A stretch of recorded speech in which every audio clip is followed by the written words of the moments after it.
उपमान प्रमाण उपमा प्रधान है।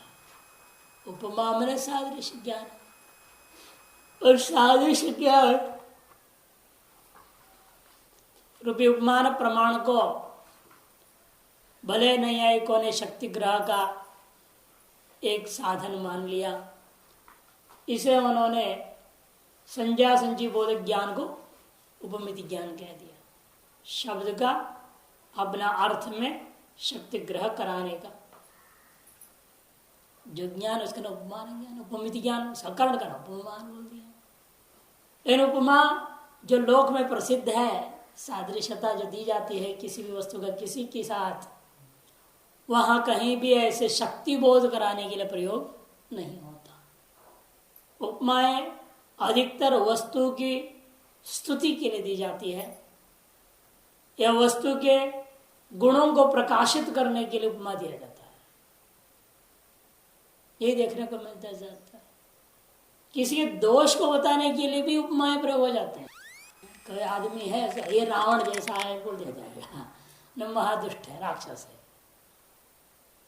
तो उसके लिए उपमा प्रयोग कर रहे हैं ना, रावणवत कंसवत। दोष का भी प्रकाशन के लिए उपमाओं का प्रयोग लेकिन कम होता है। ज्यादातर गुण स्तुति और गुणों के प्रकाशन के लिए और स्तुति के लिए ही उपमाओं का प्रयोग देखने को मिलता है। और काव्यों में जो काव्य के अलंकार, काव्य का सौंदर्य को बढ़ाने के लिए उपमाओं का प्रयोग किया जाता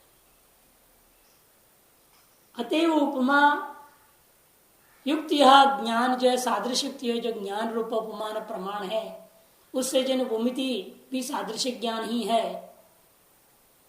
यह इसलिए संज्ञा संजी बोधक नहीं हो सकता। अतः इसने जो कहा अतिदेश वाक्य लोग मानते गो सदृशो गवय, यह एक आरण्यक पुरुष से जंगली आदमी से शहर के बाबू ने सुन लिया था। फिर वो जाके जंगल में देखा और समझ गया पिंड को देख करके गो सदृश होने से ये पिंड का नाम ही गवय है, ऐसे शक्ति ग्रह कर लेगा। यही उनकी प्रक्रिया है। नहीं है कौन की बीच में एक अतिदेश वाक्य बोलते हैं गो सदृशो गवय, इसको क्या है अतिदेश वाक्य मानते हैं। और पिंड को जब देखा अतिदेश वाक्य का स्मरण हुआ। प्रक्रियाओं की जैसे लगभग अनुमिति जैसे चलता है। पहले मानस में उसने जो धूमान से सोने में था मानस में ग्रहण किया, फिर पर्वत में गया धूम को देखा तो स्मृति आती है उसको व्याप्ति का, फिर उसको विशिष्ट ज्ञान कर लेता है परामर्श, व्याप्ति विशिष्ट पक्ष धर्मता ज्ञान, फिर अनुमिति होती है। उसी प्रकार से यहां पर भी है। जंगल का आदमी था और वो जंगल जा रहा था आदमी, शहर का आदमी, और जंगल के आदमी से पूछा भाई यहाँ कोई विशेष जानवर के बारे में बताओ। तो उसने कहा यहाँ तो गो सदृश गवय घूमते हैं भाई बहुत इस जंगल में। और विस्तार करने को लोग कहते हैं। उसने पूछा भाई यहाँ कौन सी जानवर होता है। उसने गवय नाम की जानवर ज्यादा होता है। तो गवय क्या होता है पहले बार मैं सुन रहा हूँ। तो गौ के सदृश होता है, ऐसा अतिदेश वाक्य उसने बताया। उसको याद करते करते जंगल में घुस गया तो अंदर वहां पर उसने ऐसे ही प्राणी को देखा, पिंड को। पिंड को देखने के बाद उसको अतिदेश वाक्य स्मृति हो आई। फिर उस स्मृति को लेकर विशिष्ट ज्ञान कर लिया, भूमिति वहां पर परामर्श से कर लेता है। अयम पिंड गो सादृश्य विशिष्ट है, अतएव अयम पिंड गवय पदवाच्य। लगभग अनुमिति जैसी प्रक्रिया वो यहां पर भी मान लेते हैं, लेकिन ऐसा उचित नहीं है। सिद्धांत का कहना वेदांत में कि भाई उस प्रक्रिया से जाने की कोई जरूरत नहीं है, क्योंकि उपमिति के लिए सादृश्यता प्रदान होता है। सादृश्यता के लिए इतनी लंबी चौड़ी प्रक्रिया मानने की कोई आवश्यकता नहीं है। और अनुभव भी क्या आदमी का, वो भी निर्भर देखना है ना, क्या अनुभूति हो रही है। क्या गवय गवय पद अच्छे उसने जैसे बोला नहीं है को नहीं वैसे अनुभूति होती है, या जैसे एक कह रही है अनिन सदृशी मदिया गौ हो, इसके सदृश हमारी गाय है, ये वो अनुभूति बता रहे। क्या आप अनुभूति मानते हैं उसके ऊपर सब निर्भर होता है। लोक प्रसिद्धि क्या है, लोक में क्या प्रसिद्ध है। गवय हो गवय पदवाच्य है नैयायिकों के कहने के अनुसार, या इनको कहने अनुसार जो है अन्य सदृश मदिया गौ, क्या है लोक प्रसिद्धि? ईश्वर निर्भर है। अभी लोक प्रसिद्धि आप लोगों को तो पता ही नहीं चलेगा, क्योंकि आप लोगों का अनुभव में तो है नहीं ये सब। शास्त्रों में से सुन रहे हो पहली बार ये सब बातें। लेकिन वेदांतिक कहता है यहाँ पर लोक प्रसिद्धि तो यही है, उपमिनोमी करके है, अनुमिनोमी नहीं है। सबसे पहली बात, मैं उपमान करता हूं, मैं अनुमान नहीं कर रहा हूं, यही हो रहा है। और प्रत्यक्ष सामग्री भी नहीं है यहाँ। जैसे वो उसके लिए क्या पक्षतंत्र ज्ञान जरूरी है ना, जैसे वहां धूमवान पर्वत है, गो साद्र विशिष्टो अयम पिंड, इसे अतिदेश वाक्य अपने अधिक कल्पना करा। अतिदेश वाक्यों को ज्ञान किए बिना भी कोई पिंड को देखे उसको नहीं मालूम कि गौ के सदृश ही है। शहर के आदमी, जंगल जाते जंगली आदमी से सुना कि गौ सदृश गवय, उसके बाद पिंड देखने पर ही उन्हें समझ में आएगा कि वो पिंड देखने से गौ के सदृश है, किसके सदृश है। यदि वह शहरी बाबू जंगली आदमी से सुने बिना अंदर चला जाता जंगल में और उस पिंड को देखता, क्या उस पिंड में उसको गौ के सादृश्य का भान नहीं होता? जरूर होगा। क्योंकि पिंड देखते हैं आपको अमुक के जैसे आप बोलते हो, कोई भी चीज देखते हैं, आपके अंदर इतनी क्षमता है हर आदमी के अंदर कि किसके सदृश है वो बोल ही देता है। अतएव अतिदेश वाक्य की कल्पना करके बीच में एक विशिष्ट वैशिष्ट होगा है ज्ञान मानना, फिर उससे उपमिति को पैदा करना महान गौरव प्रक्रिया है। क्योंकि जिस व्यक्ति को अतिदेश वाक्य का ज्ञान नहीं है वह व्यक्ति भी सादृश्यता को ग्रहण कर लेता है। नाम नहीं पता चलेगा उसका, नाम नहीं पता चलेगा, सादृश्य ज्ञान हो गई। उसके बाद वो भले शहर में लौट करके या कहीं भी जाकर किसी पूछ लेगा, मैंने एक पिंड देखा जो गौ के सदृश है, उसका क्या नाम हो सकता है, तब वो शक्ति ग्रह कर लेगा उस पिंड में। लेकिन सादृश्य ज्ञान होते वक्त उस समय तक में कहीं भी उसको उस पिंड में गवय शब्द वाच्यता का ग्रहण नहीं हो सकता। अरे गवय गवय पद वाच्य इत्यादि जो उनका कथन है वो बिल्कुल ही गलत साबित हो जाता है। इसे इनका कहना है कि तत्र अन्वय व्यतिरेकाभ्याम, अन्वय और व्यतिरेक से यह निश्चय होता है गवयनिष्ठ गोसादृश ज्ञान करणम, जो उस पिंड में निष्ठ जो गोसादृश ज्ञान जो पहले हुआ वो क्या है, वो करण है। यद्यपि हम लोग बोल रहे गवयनिष्ठ, गवय शब्द प्रयोग नहीं करना चाहिए यहां पर, कहने के सिद्धांत समझाने के लिए बोल रहा है, वास्तव होना चाहिए पिंड निष्ठ। जो दृष्ट पिंड है वो दृष्ट पिंड निष्ठ गो सादृश्यता जो ज्ञान है वही करण है, वो उपमान है। और गोनिष्ठ उस पिंड का सादृश्य ज्ञान, गोनिष्ठ गवय सादृश्य ज्ञानम जो कह रहे हो वास्तव में गोनिष्ठ पिंड सादृश्य ज्ञानम फलम, ये वास्तव उपमिति हो गया। गवय नाम का चीज जो लाया जा रहा है ये न्यायिक आदियों के बात को बोलते हुए ध्यान में रखते हुए कह दिया जा रहा है। वेदांत मत में कहीं भी गवय शब्द का प्रयोग नहीं हो सकता पूरी उपमिति की प्रक्रिया में। उपमिति के बाद में जाकर के से पूछेगा और शाब्द बोध उसको होगा, उस पिंड का नाम गवय है। वृद्ध व्यवहारात प्रसिद्ध शब्द प्रयोग सानिध्यात शक्ति ग्रह कौन की प्रक्रिया है ना, व्याकरणात् काव्य है, कोश है, ये सब कहा गया शब्द शक्ति ग्रह के साधन, उनसे पता लग जाएगा ना। गो सदृश पिंड को व्यवहार जो है अनेकों ग्रंथों में अनेक प्रकार से मिल जाएगा, तो वहां शक्ति ग्रह कर लेगा, गवय शब्द वाच्य है वो। इन उपमिति ज्ञानांतर्गत शक्ति ग्रह का प्रसंग नहीं है। तो पूर्व पक्षी कहता है नचैदम, पूर्व पक्षी जवाब में नचैदम प्रत्यक्षम संभवती, यह जो ज्ञान है प्रत्यक्ष नहीं है। क्यों? उस समय गोपिंड इंद्रिय से निकर्ष में है नहीं, गोपिंड से तदा इंद्रिय असन्निकर्षा, गोपिंड से तदा इंद्रिय असन्निकर्षा। जब जंगल में उस नया पिंड को देख रहा था उस समय पास में कोई गाय खड़ी हुई नहीं है, अपनी गाय छोड़ो, कोई गाय वहां खड़ी भी नहीं। जैसे गोपिंड से तथा इंद्रिय असन्निकर्ष आदि, गौ भी खड़ी हो, पास में ऐसा एक पशु भी आ जाए, तब भले कैसे इस गाय के सदृश पिंड दिखाई दे रहा है, ऐसे कह सकता था। और उसको प्रत्यक्ष से ग्रहण हो गया उपमिति, है ही नहीं, ये कहा जा सकता है, लेकिन यहां वो कह नहीं सकते अब, क्योंकि सन्निधि में इंद्रिय सन्निकर्ष में कहीं भी गोपिंड नहीं है। कहते अनुमान कर लूंगा, नाप्य अनुमानम, कि पूर्व में तादृश पिंड को देखा ही नहीं तो व्याप्ति ग्रह कहां करेगा। नाप्य अनुमान न गवेनिष्ठ सादृश्य अतलिंगत्वात्, क्योंकि सादृश्यता भेद गर्भित होता है।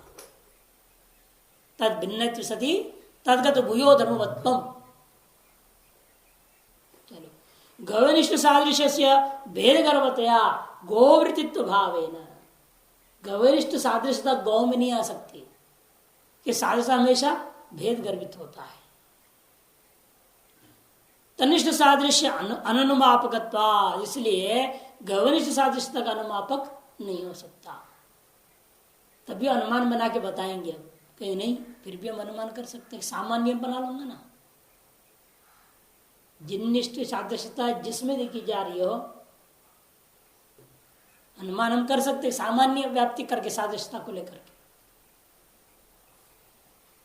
जैसे मदिया गौ एतद गवे सदृशी, मदिया गौ पक्ष, एतद गवे सदृशी साध्य, एतनिष्ठ सादृश्य प्रतियोगित्वात् हेतु है। यो यद्गत सादृश्य प्रतियोगी सत सदृश, एक सामान्य व्याप्ति हो गया। यो यद्गत सादृश्य का प्रतियोगी है, वह उसी का सदृश हो जाता है। अर्थात यो मैंने गवया, यद्गत मैंने गोनिष्ठ सादृश्य प्रतियोगी हो जाएगा, अतएव वह गवय गो का सदृश है, या गौ गवय का सदृश है। दोनों तरह से यथ शब्द से ले सकते हैं। यो यथ यथा मैत्र निष्ठ सादृश्य का प्रतियोगी चैत्र चेत, तरी चैत्र क्या है? मैत्र सदृश इति अनुमाना तत्संभव इति न च वाच्यम, ऐसे भी आप अनुमान नहीं कर सकते। मैत्रिष्ट सादृश्य का प्रतियोगी कौन है? चैत्र है, इसलिए चैत्र मैत्र का सदृश है। गवयनिष्ठ सादृश्य का प्रतियोगी कौन है? गाय है, इसलिए गाय गवय का सदृश है। यह अनुमान हम कर सकते हैं, तो ऐसा नहीं हो सकता। क्यों? एवं विधानुमान अनवतारे अपि, क्योंकि इस प्रकार का अनुमान का अवतरण हुए बिना ही अन्य सदृश मदिया गौ करके सीधे ही उपमान से ज्ञान जब हो सकता है, तो अनुमान रूपी गौरव कार्य क्यों करेंगे? जिस व्यक्ति एतादृश सामान्य व्याप्ति करके अनुमिति करके ज्ञान कर लें कि सामर्थ्य जिसके पास नहीं है, उस व्यक्ति को क्या उपमिति होगी ही नहीं। एतादृश जो सादृश्यता निष्ठा सामान्य व्याप्ति जिसको मालूम नहीं है और दार्श व्याप्ति और अनुमिति आदि करना जो नहीं जानता है, क्या उसको उपमिति कभी होगा ही नहीं सादृश्य ज्ञान को लेकर के? ऐसा तो देखने को नहीं मिलता। ये अनुमान जानता हो या नहीं जानता हो, उपमान तो करना सभी जानते हैं। यद्यपि भाष्यकार के अनुसार तो हर आदमी प्रत्यक्ष अनुमान उपमान में माहिर है। शब्द में भी पशुवादि विश्व विशेषात ऐसे सूत्र कहते हैं, सूत्रवत भाष्यकार ब्रह्म सूत्र में। पशु भी क्या, हरा घास दिखाओ तो भागे भागे आएगा, डंडा दिखाओ तो भाग जाएगा। वो अनुमान कर लिया ना उसने, गाय ने अनुमान ही तो किया। प्रमाण संसार है तो सभी कर लेंगे, सभी कर लेते हैं। इसे अनुमान जो नहीं जानते भी उपमिति तो कर ही सकता है ना। फिर इसलिए उपमिति को अनुमान में अंतर्भाव कर दोगे, फिर सादृश्यताओं को लेकर के अनुमिति के अलावा कोई दूसरा रास्ता नहीं रहेगा व्यक्ति को ज्ञान करने का। इसे मानना पड़ेगा सादृश्य ज्ञान को लेकर के बिना अनुमान का भी हम सीधे ज्ञान कर सकते हैं, और जो सीधा उस तरह से ज्ञान किया जाता है उसी ज्ञान का नाम उपमिति है। एवं विध अनुमान अनवतारे अपि, इस प्रकार का अनुमान का अवतरण न होने पर भी अनेन सदृशी मदिया गुरुदी प्रतीतेर अनुभव सिद्धत्वात्, एतार्थ प्रतीति सर्वानुभव सिद्ध है, इसे इस प्रतीति का विरोध नहीं कर सकते। और इस प्रतीति के बाद भी लोगों से पूछे कैसा तुम ये ज्ञान किस प्रकार का ज्ञान है ये, यदि किसे पूछा जाओ क्या बोलेगा, उपमिनोमी इत अनव्यवसायाच्च। क्या कहता है, अनुमिनोमी नहीं कहता, उपमिनोमी ऐसे ही कहता।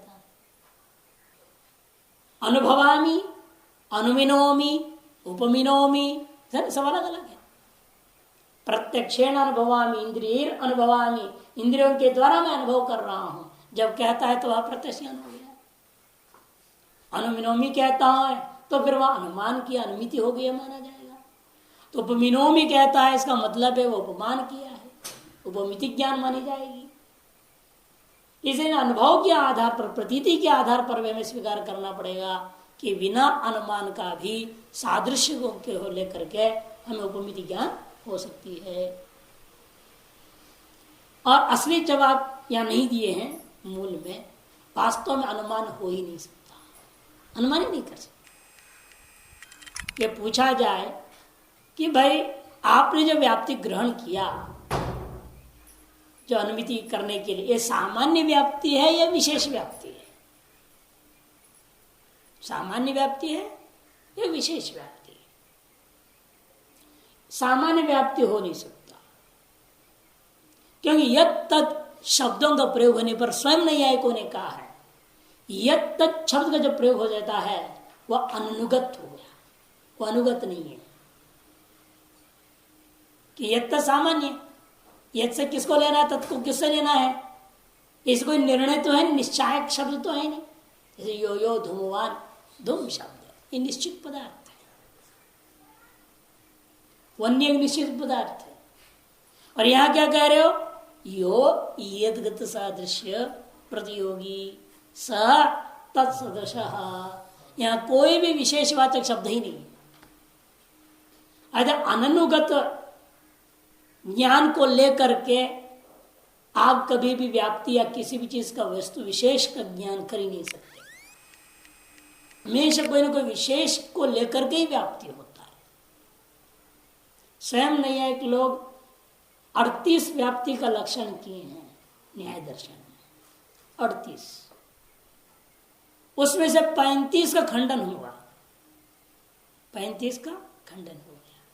वो 35 व्याप्तियों का नाम पूर्व पक्ष व्याप्ति, जिसमें से एक आप न्यायपुत्री में थोड़ा नमूना देखते हैं, एक का नमूना, और 3 सिद्धांत व्याप्ति है, उसमें से भी एक मुख्य जिसको मुक्तावली में दिखाया है।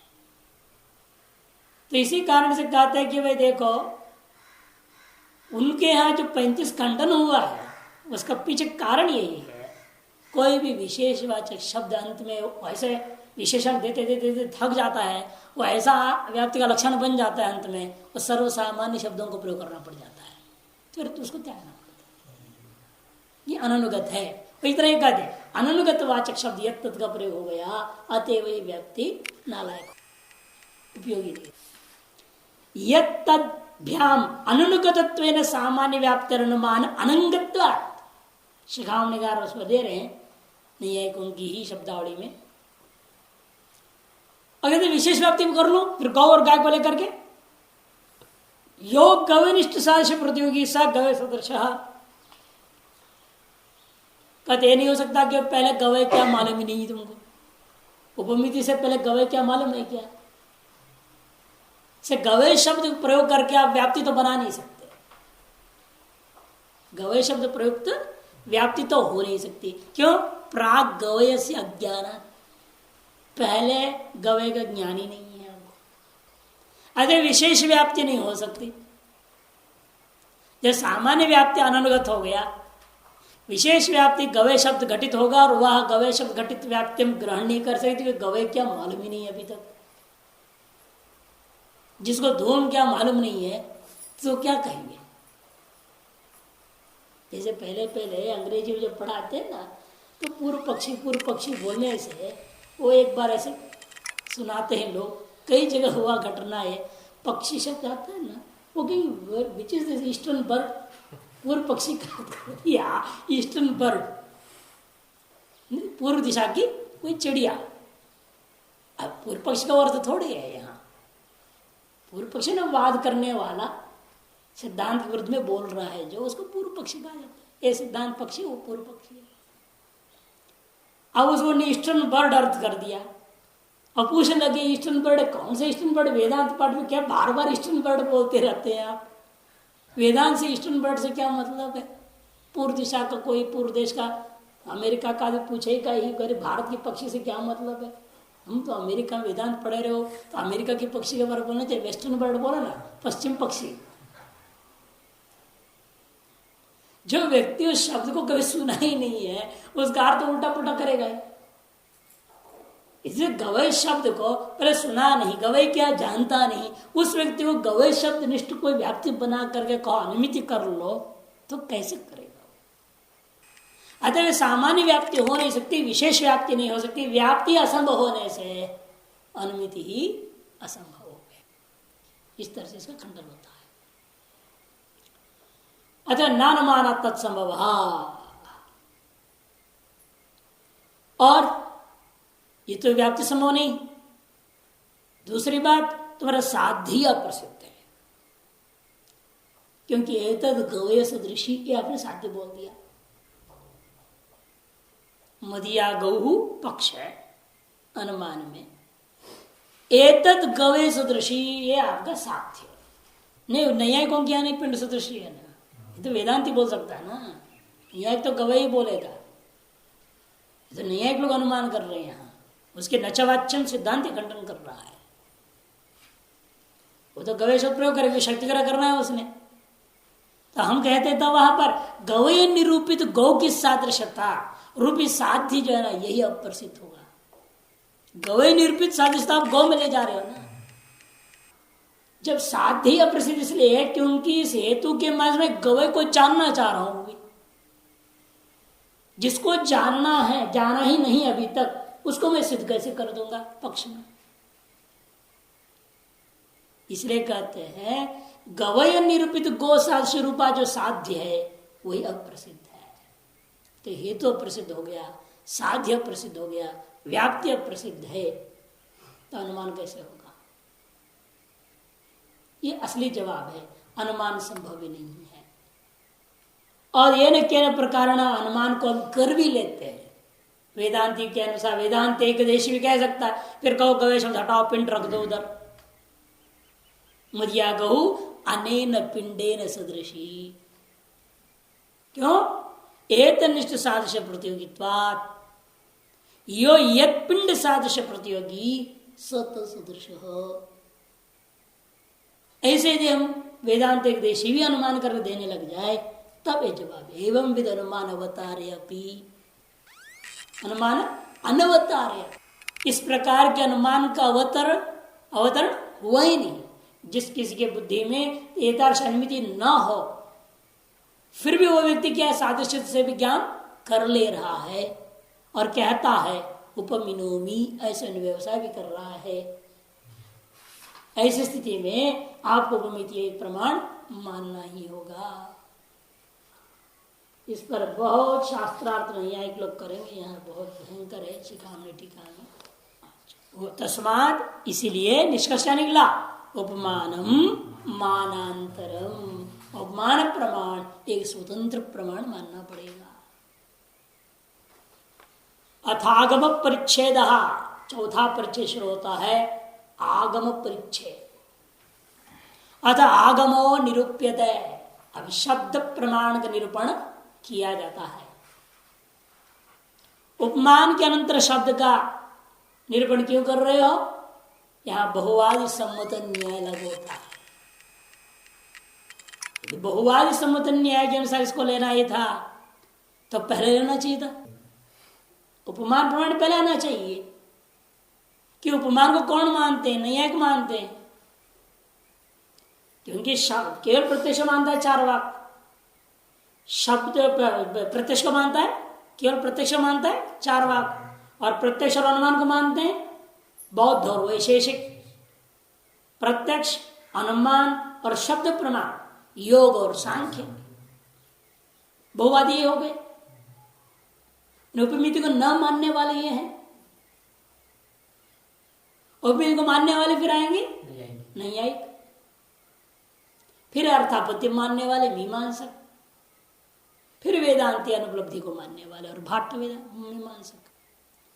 तो बहुवादी सम्मत न्याय से तो पहले शब्द प्रमाण होना चाहिए था, बाद में उपमान प्रमाण पढ़ाना चाहिए। तब का सूची कटाह न्याय, सूची कटाह न्याय से पहले उपमिति प्रमाण को पढ़ाया गया, बाद में शब्द प्रमाण पर विचार कर। सूची कटाह न्याय क्या है? सुई और कढ़ाई, सूची मने सुई, कटाह मने कढ़ाई। पहले जमाने में लोहार ही बनाते थे, रेडीमेड सुई तो मार्केट में मिलता नहीं था, रेडीमेड कढ़ाई भी नहीं मिलती थी। पहले जमाने में जब न्याय बना, उस जमाने में लोहार क्या करता था, लोहा गरम करके पीट पीट करके कढ़ाई बनाता था। सुई भी वही बनाता था, लोहे को पतला तार जैसे गरम करके कूट कूट के उसको पतला तार बना करके एक जगह नोकीला बनाता था, और कोने में उसको फटा करके उसको फ्लैट करता था, फिर बीच में उसको छेद करता था, सुई बनाता था और लोहार ही बनाता था।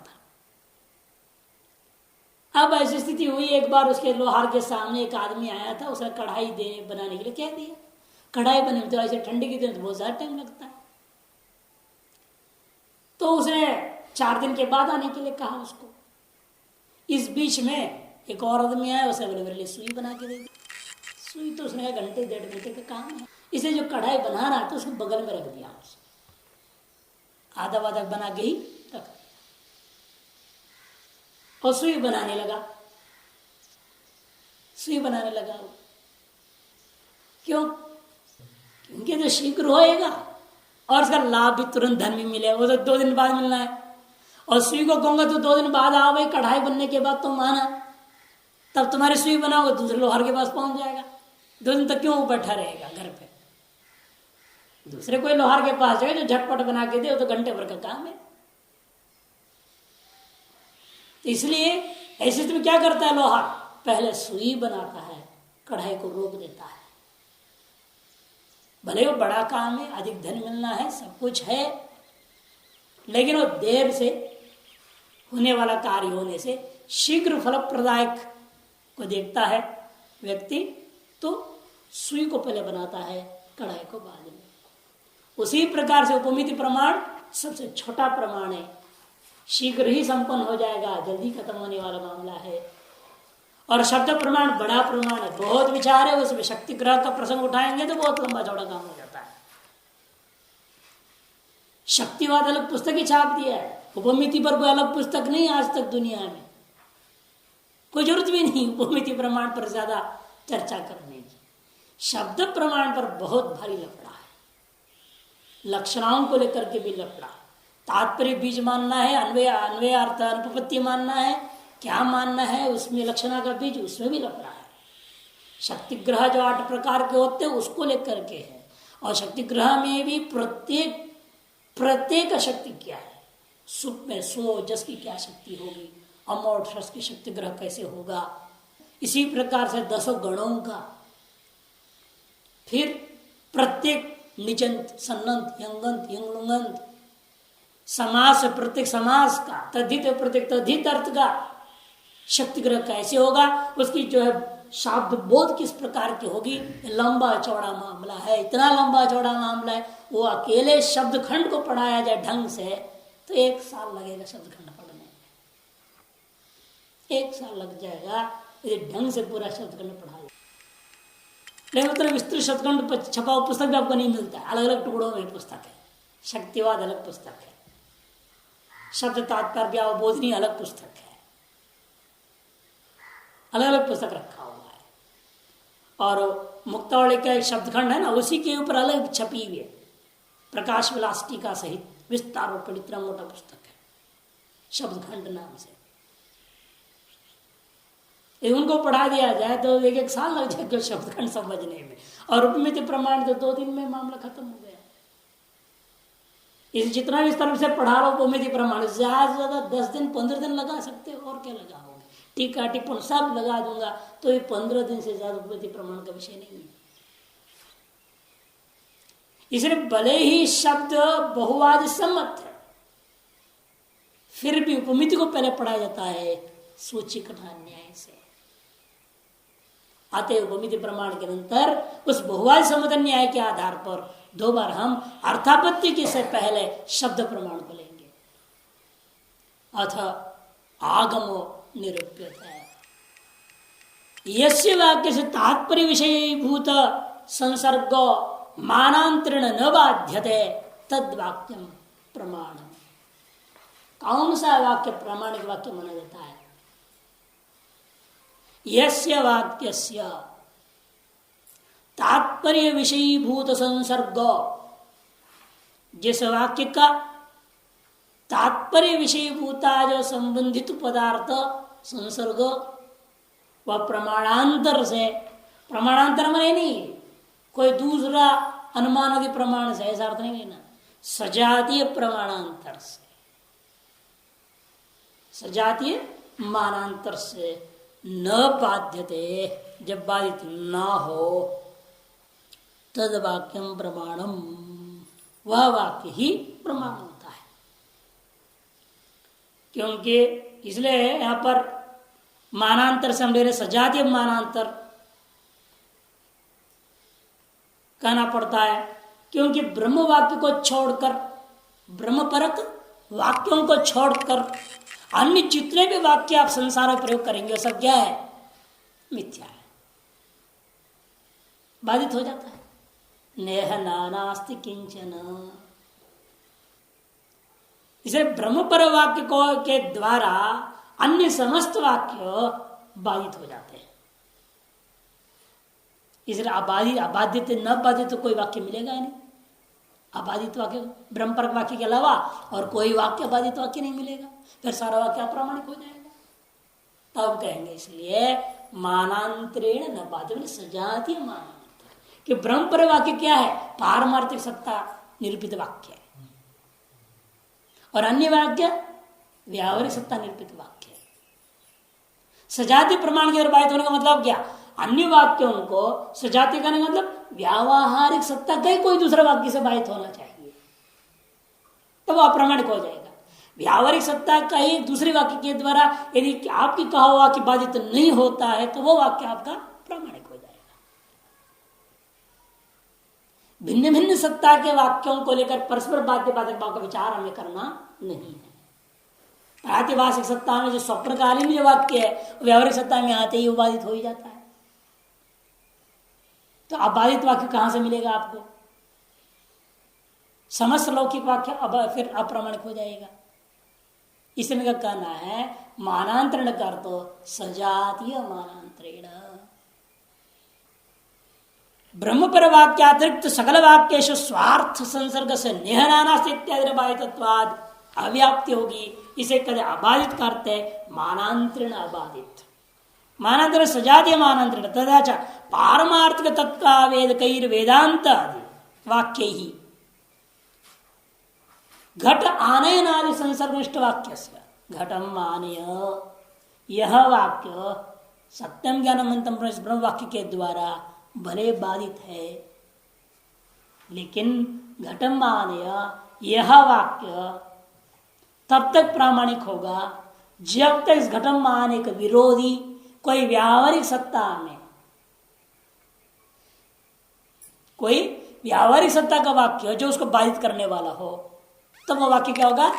अप्रामाणिक होगा। जैसे किसने कहा गंगा तीरे पंच फलानि संति, वाक्य प्रयोग कर दिया, गंगा तीरे पंच फलानि संति। दूसरे ने कहा नहीं वह गंगा तीर पंच फलानी न संति। ये दोनों व्यावहारिक सत्ता में हो रहा है बात। और दोनों वाक्यों को सुनने के बावजूद भी एक आदमी लालची था।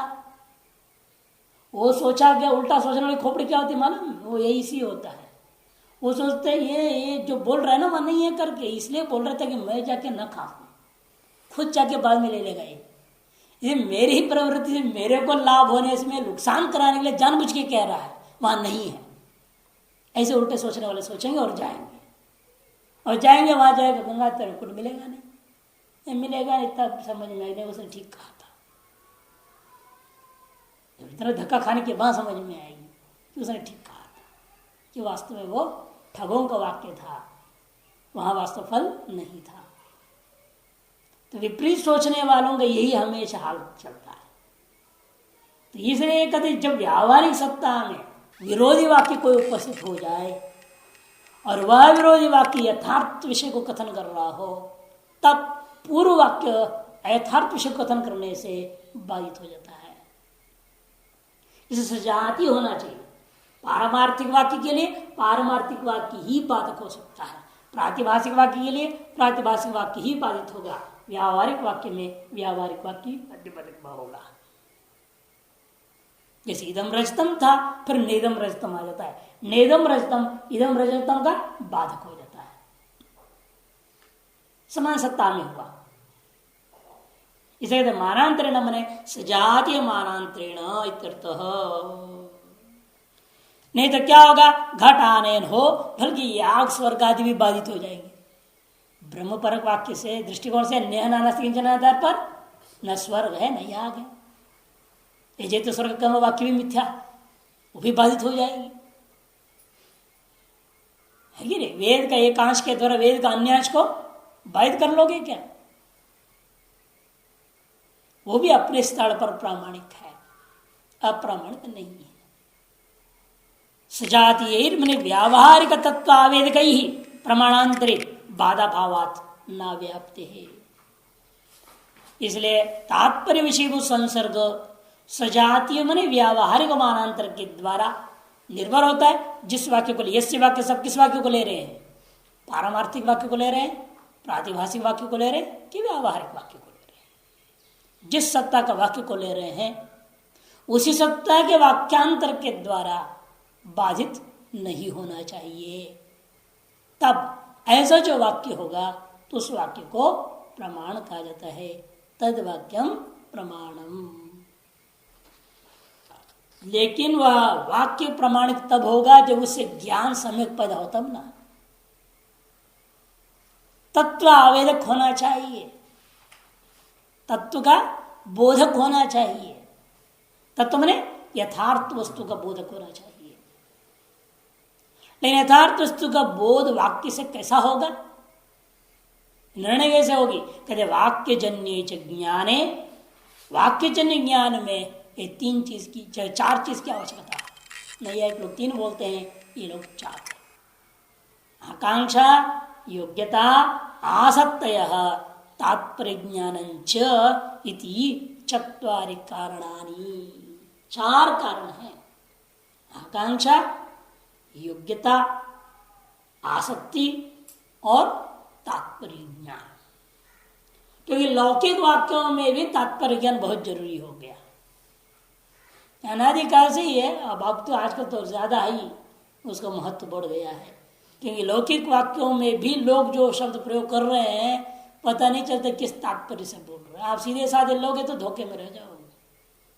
हाँ, अब कोई भी कुछ भी वाक्य प्रयोग कर रहा है आजकल बहुत खतरा हो गया है, समझ में नहीं आता है क्या बोलना चाह रहा है। इसका दिल में अलग होता है, दिमाग में अलग होता है, जबान पे अलग होता है, पीठ का पीछे कुछ और बोल जाता है। चार होती दिमाग हर आदमी के पास। जबान पे तो अलग बोलते ही हैं, वो दो भाई होता है, दिमाग में कुछ और सोचते रहते हैं, वो अंदर या दिन में कुछ और ही होता है। और आप हट गए तब पीठ के पीछे कुछ और ही बोल देते हैं सीधे। पता नहीं चलता आदमी की क्या तात्पर्य है, क्या लक्ष्य है। किस कोटि में, किसी कोटि में नहीं आता। आजकल तो वाचार्थ ज्ञान तो है ही नहीं। जो आकांक्ष योग्यता आकांक्षा हाँ। योग्यता तो वाच्यार्थ तो है, तो उसमें तात्पर्य तो उनका होता है, बाकी तो कहीं गड़बड़ होता है सब में। वो तो है, लेकिन अंत में से तात्पर्य ज्ञान के बिना वाक्यार्थ निर्णय नहीं हो सकता।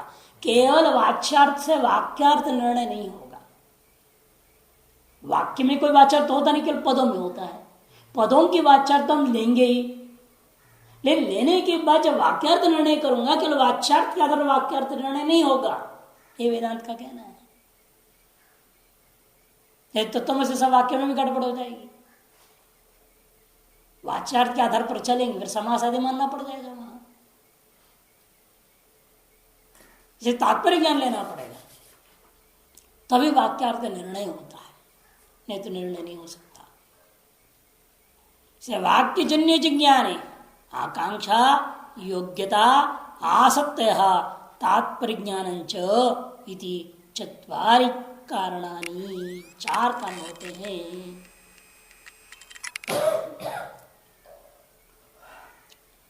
अब एक एक करके बताएंगे भाई। देखिए, तत्र पदार्थानां परस्पर जिज्ञासा विषयत्व योग्यत्व आकांक्षा, पदार्थों की परस्पर जिज्ञासा का विषयभूत विषय को बताने की योग्यता जो रह जाता है पदार्थों के परस्पर में, उसी का नाम आकांक्षा है। दृष्टांत समझा रहे, जैसे क्रिया श्रवणे कारकस्य आकांक्षा, तस्य श्रवणे मैंने कारकस्य श्रवणे क्रियाया। क्रियावाच्य शब्द श्रवण होते ही आप समझेंगे इसमें कोई ना कोई कारक जरूर होगा। जैसे कहते पिधेहि, तो आप सोचेंगे ढको ढको, इसको ढको, दिमाग में है कि नहीं? ढकना है, तुरंत दिमाग में कि किसको ढकना है, खिड़की को ढकना है, बंद करना है, या कोई और होगा उधर दूध वगैरह खुला होगा उसको ढकना है। ढको या बंद करो, यही अर्थ होता है इसका। पिधेहि कर क्या है, ढक्कन लगाओ या बंद करो। अब प्रसंग आप समझेंगे भाई यहां कोई ना कोई कारक जरूर है, कारक के बिना पिधेहि का कोई अर्थ नहीं बनता। और एक कारक द्वारम भी हो सकता है, पिठरम भी हो सकता है, तो प्रसंग पर निर्णय होगा। इसी तरह से किसी ने द्वारम केवल कह दिया तो आप उसमें देखेंगे बंद है तो खोलोगे, खुला है तो बंद करना है, यही अर्थ निकालोगे। कि बिना क्रिया का केवल कारक अभी व्यर्थ हो जाता है। इसे कारक के श्रवण के अंदर क्रिया के अंदर आकांक्षा होती है, और क्रिया का श्रवण के अंदर कारक की आकांक्षा होती है। इसी प्रकार से करण का श्रवण हुआ तो इति कर्ता में आकांक्षा होगी, इति कर्ता का श्रवण हो रहा है तो करण की आकांक्षा होगी। जैसा दधना जो होती, अब दधना जो होती दधि रूपा इति कर्ता का ज्ञान होने के बराबर तुरंत सोचेंगे दधि रूपी साधन किंग करो, किंग कर्तव्य, तब आके होमम कर्तव्य, करण की आकांक्षा होगी। फिर तदापि किमर्थम स्वर्गार्थम, अर्थात यागेन स्वर्गम भावेत, करण की आकांक्षा हो गई। इति कर्ता का श्रवण होता है तो करण की आकांक्षा होगी, करण का श्रवण होएगा तो इति करते होता है। जैसे यागेन भावेत कह दिया, करण का श्रवण हुआ तो तुरंत दिमाग कथम, याग के द्वारा स्वर्ग की भावना करो। सुनते ही करण का श्रवण हुआ तो इति कर्ता का विचार होगा कथम, उस याग को मैं कैसे करूं, क्या क्या करने पर याग संपन्न होगा। इसलिए कर्ण श्रवण होता है तो इति कर्ता की आकांक्षा होगी, इति कर्ता का श्रवण हो जाए तो कर्ण की आकांक्षा होती है। इस तरह परस्पर आकांक्षा होते पदार्थों का।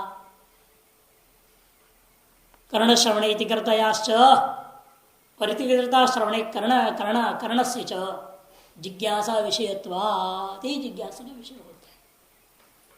इन जिज्ञासा विषयों की योग्यता होना जरूरी है, योग्यत्व आकांक्षा। क्योंकि कई मान हमको जिज्ञासा नहीं है तो क्या हमें ज्ञान नहीं होगा? शब्द सुनने के बाद आपको वाक्यार्थ ज्ञान की जिज्ञासा हो या न हो, तो वाक्यार्थ ज्ञान तो कुछ न कुछ हो ही जाता है। अजिज्ञासुरपि, इसलिए कहते योग्यता तक क्यों जाना पड़ रहा है? अजिज्ञासुरपि वाक्यार्थ बोधात योग्यत्व उपात्त।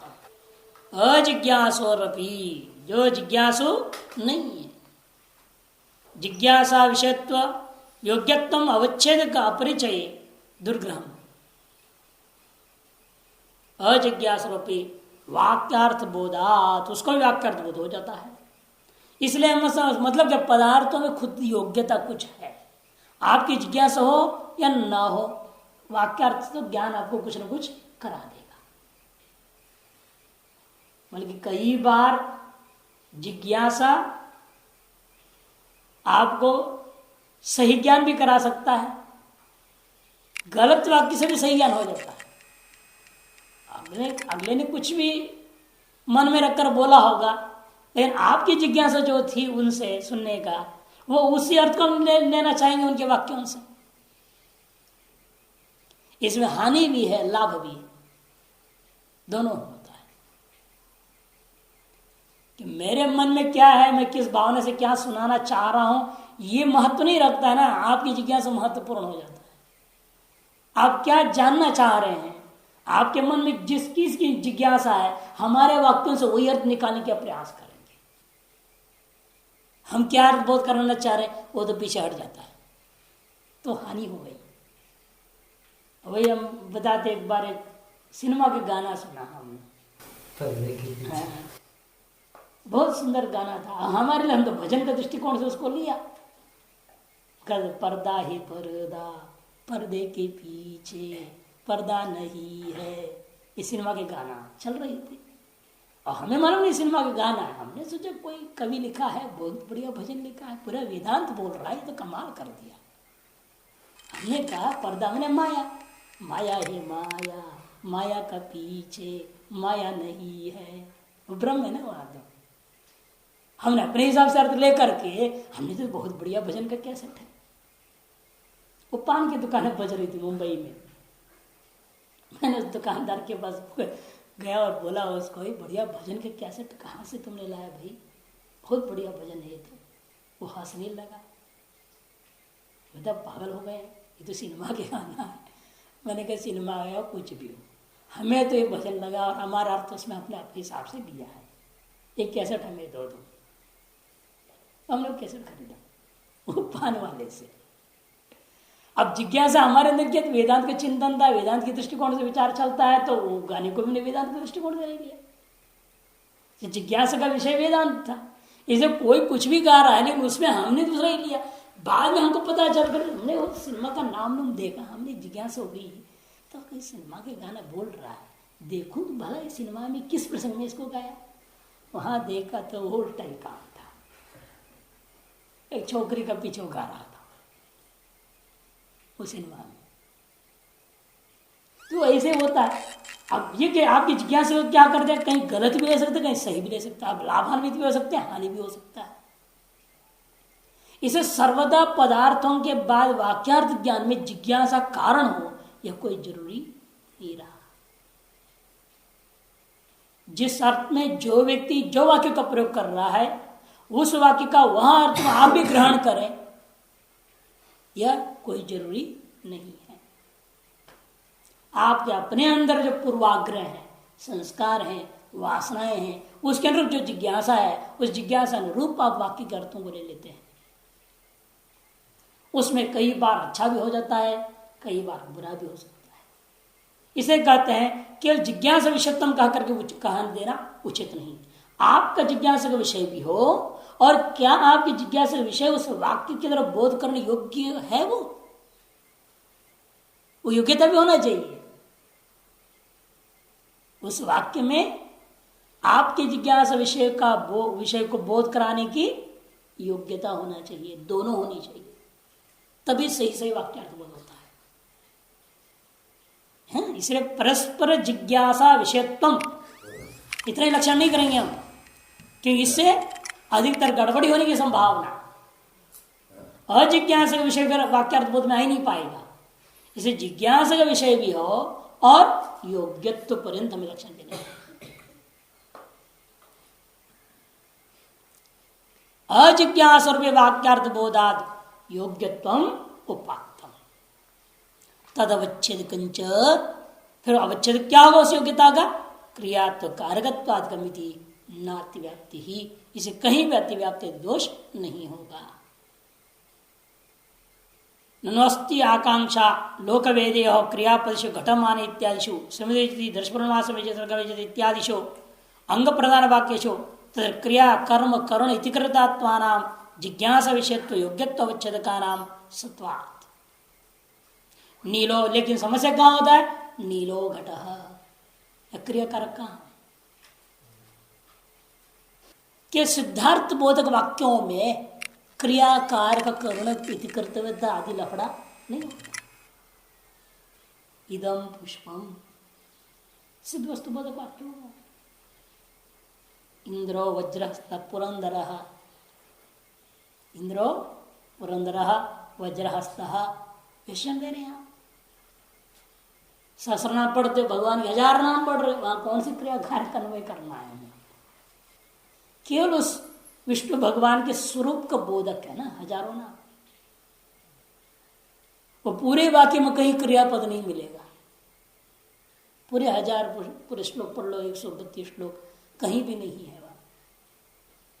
तो सिद्धार्थ बोधक वाक्यों में ये लक्षण बनेगा नहीं।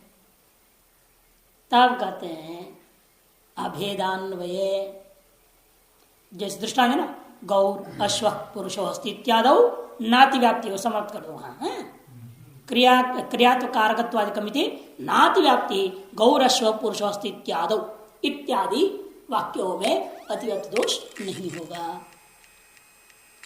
लेकिन प्रश्न उठा अभेदान्वयों में क्या करोगे?